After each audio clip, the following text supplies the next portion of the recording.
Hello friends, स्वागत है आप सभी का एक और नए वीडियो में। आज की वीडियो हम लोग देखने वाले हैं क्लास 9th एनसीईआरटी की एक्सरसाइज नंबर 1.5। तो सबसे पहले हम लोग फर्स्ट क्वेश्चन देखते हैं। फर्स्ट क्वेश्चन कहता है कि find the value of 64 to the power 1/2। First question क्या है? 64 टू द पावर 1/2। तो देखिए इसको कैसे सॉल्व करना है। इसको सॉल्व करने के लिए हमको पता है कि 64 का फैक्टर क्या क्या होगा। 64 का फैक्टर होगा 64 का फैक्टर क्या हो जाएगा? 2 into two into two into two into two into two. 2 जा 4, 4 जा 8, 8 जा 16, 16 जा 32, 32 जा 64, है ना। यानी कि 2 का पावर 5, यानी कि 64 को हम 2 द पावर 5 लिख सकते हैं। और यहाँ पे हो जाएगा अब पावर में 1/2। तो ये किस फॉर्म में हो गया? a पावर m और m पावर n। इस केस में क्या होता है कि जो पावर है वो मल्टीप्लाई हो जाता है। तो क्या हो जाएगा? 5 इंटू 1/2, 2 इंटू, ठीक है। या इसको ऐसे कर सकते हैं। देखिए इसको ऐसे कर सकते हैं हम। इसको कैसे करना है?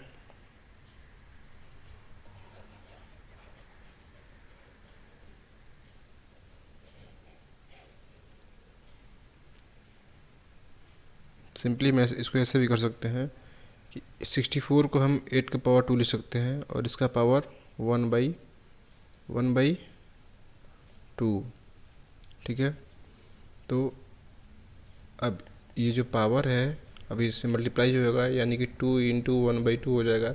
2 से कैंसिल हो जाएगा, तो हमारे पास कितने आंसर बचेगा? 8। 8 हमारा फर्स्ट का आंसर हो जाएगा। क्वेश्चन नंबर सेकंड कहता है कि 32 टू द पावर 1/5। तो यहाँ पे 32 का फैक्टर क्या हो जाएगा? 32 का फैक्टर करेंगे तो 5 बार हमारा 2 आएगा, यानी कि 2 टू द पावर 5 का पावर 1/5। ब्रैकेट हटाने पे क्या हो जाएगा? हमारा जो पावर है वो आपस में मल्टीप्लाई हो जाएगा। तो 5 से 5 कैंसिल हो जाएगा। 2 टू द पावर 1 मतलब 2 इसका आंसर हो जाएगा। क्वेश्चन नंबर 3 कहता है कि 125 टू द पावर 1/3। अब देखिए 125 का फैक्टर निकालेंगे तो हमारे पास क्या आएगा? 5 इंटू 5 इंटू 5, यानी कि इसको हम लिख सकते हैं 5 के पावर 3 और इसका पावर 1/3। जब ब्रैकेट हटाएंगे तो हमारे पास क्या आएगा?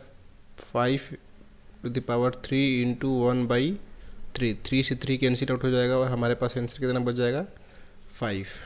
तो हमारा क्वेश्चन नंबर 1 का 1, 2, 3 तीनों सॉल्व हो गया। चलिए बढ़ते हैं सेकंड क्वेश्चन की तरफ।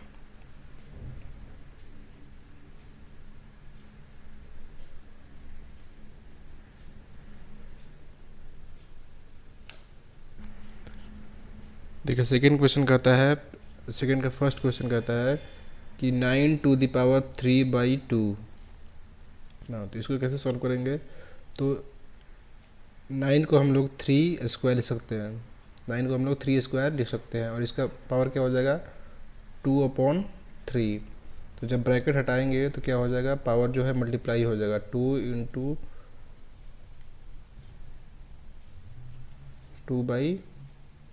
क्वेश्चन में यहाँ पे 2/3 नहीं है। क्वेश्चन में यहाँ पे क्या है? एक मिनट, चलिए देखिए फिर से क्या क्वेश्चन है कि 9 टू द पावर 3/2। तो 9 को हम लोग लिख सकते हैं 3 का स्क्वायर का पावर 3/2। जब इसका ब्रैकेट हटाएंगे तो ये जो पावर है वो आपस में मल्टीप्लाई में हो जाएगा। तो 2 कैंसिल हो जाएगा। यहाँ पे क्या बचा? 3 टू द पावर 3। तो इसका आंसर कितना हो जाएगा फ्रेंड्स? 27। यानी कि सेकेंड का पहला का हमारा आंसर कितना होगा? 27। क्वेश्चन नंबर 2 देख लेते हैं। 32 टू द पावर 2/5। ठीक है, तो 32 को हम लोग क्या लिख सकते हैं, 32 को लिख सकते हैं हम लोग 2 टू द पावर 5 का पावर 2/5। जब ब्रैकेट हटाएंगे तो पावर मल्टीप्लाई हो जाएगा, 5 इंटू 2/5, 5 से 5 कैंसिल हो जाएगा, और 2 का स्क्वायर मतलब 2 2 जा 4, 4 जो है इस क्वेश्चन का आंसर हो जाएगा। चलिए क्वेश्चन नंबर 3 देख लेते हैं। क्वेश्चन नंबर 3 कहता है कि 16 टू द पावर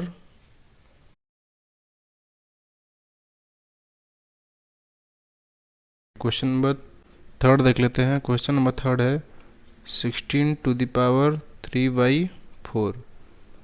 तो 16 का अगर फैक्टर किया जाए तो 2 इंटू 2 यानी कि 2 टू द पावर 4 हम लोग लिख सकते हैं, 2 टू द पावर 4 लिख सकते हैं। तो 16 का मतलब 2 टू द पावर 4, और इसका पावर कितना दिया है 3/4। जब ब्रैकेट हटाएंगे तो ये जो पावर है वो आपस में मल्टीप्लाई हो जाएगा, 4 से 4 कैंसिल हो जाएगा, और 2 टू द पावर 3 बच जाएगा, और इसका आंसर होता है 8। 2 का पावर 3 मतलब 8। ठीक है, क्वेश्चन नंबर 4। क्वेश्चन नंबर 4 है हमारे पास 125 पावर 1/3। 125 को हम लोग 5 का पावर 3 लिख सकते हैं, और इसका ब्रैकेट -1/3।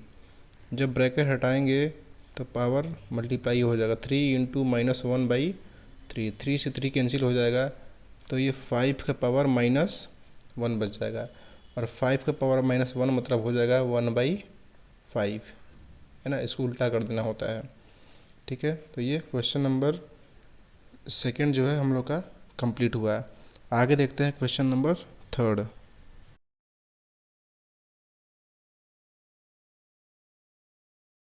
चलिए देख लेते हैं क्वेश्चन नंबर 3 का पहला क्वेश्चन कहता है 2/2 to the power 2/3 into 2 to the power 1/5 कितना होगा, इसको सिंप्लीफाई करना है।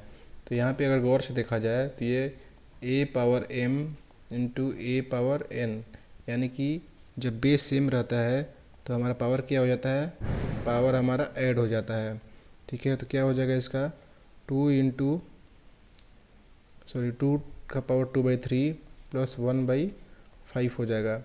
तो यहाँ पे 5 3 का एलसीएम कितना हो जाएगा 15, 5 2 जा 10 प्लस 3, यानी कि 2 टू द पावर 13/15, ये जो है हमारा इसका आंसर हो जाएगा।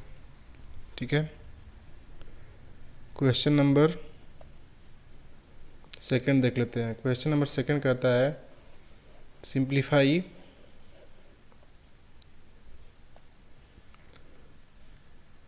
सेकेंड में कहता है कि 1/3 पावर 3/7 ना, पावर 7 है। तो इसको अगर हम लोग तोड़ेंगे तो ये जो 7 है इस पे भी आ जाएगा और इस पे भी आ जाएगा, यानी कि 1 का पावर 7 हो जाएगा डिवाइड बाई 3 का पावर 3 का पावर 7 हो जाएगा।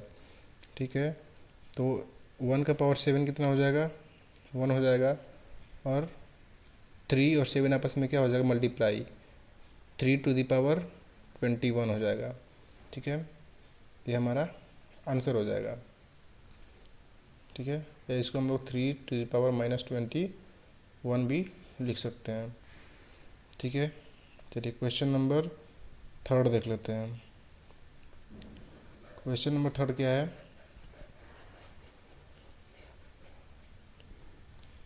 क्वेश्चन नंबर 3 कहता है कि 11 to the power 1/2 divide by 11 to the power 1/4। तो ये है a to the power m upon a to the power n, divide में है तो इस केस में क्या हो जाता है हमारे पास, इस केस में हो जाता है a to the power m minus n ना, ये एक्सपोनेंट का ये आइडेंटिटी होता है, फार्मूला होता है। तो इस पे इसके अनुसार क्या हो जाएगा, यहाँ पे हो जाएगा 11 1/2 माइनस 1/4। तो यहाँ पे 11 हो जाएगा, 2 4 का एलसीएम हो जाएगा 4, 2 2 जा 4 यानी कि 2 माइनस 1। तो इस तरह से क्या हो जाएगा, 2 में से 1 गया तो कितना बच जाएगा, 1/4। ये हमारा आंसर हो जाएगा। ठीक है, अब क्वेश्चन नंबर लास्ट जो है एक्सरसाइज 1.5 का, वो देख लेते हैं। यहाँ पे 7^1/2 इंटू 8^1/2। इस केस में देखिए क्या है, a⁻m इंटू b⁻m है। तो इस केस में a/b⁻m हो जाता है, यानी कि यहाँ पे इस केस में जो बेस है वो डिफरेंट है लेकिन पावर जो है वो सेम है। तो इस केस में बेस को हम लोग मल्टीप्लाई कर देते हैं। तो क्या हो जाएगा हमारा 7 इंटू 8^1/2, 7 8 जा 56^1/2। ये हमारा आंसर हो जाएगा। ठीक है, तो यहाँ पर क्या है कि एक्सरसाइज 1.5 ख़त्म होता है और इसी के साथ ही हमारा चैप्टर नंबर 1 भी ख़त्म होता है। तो अब इसके अगली वीडियो में हम लोग देखेंगे चैप्टर नंबर 2। तो इस वीडियो में इतना ही, मिलते हैं नेक्स्ट वीडियो में। तब तक के लिए थैंक यू और जय हिंद दोस्तों।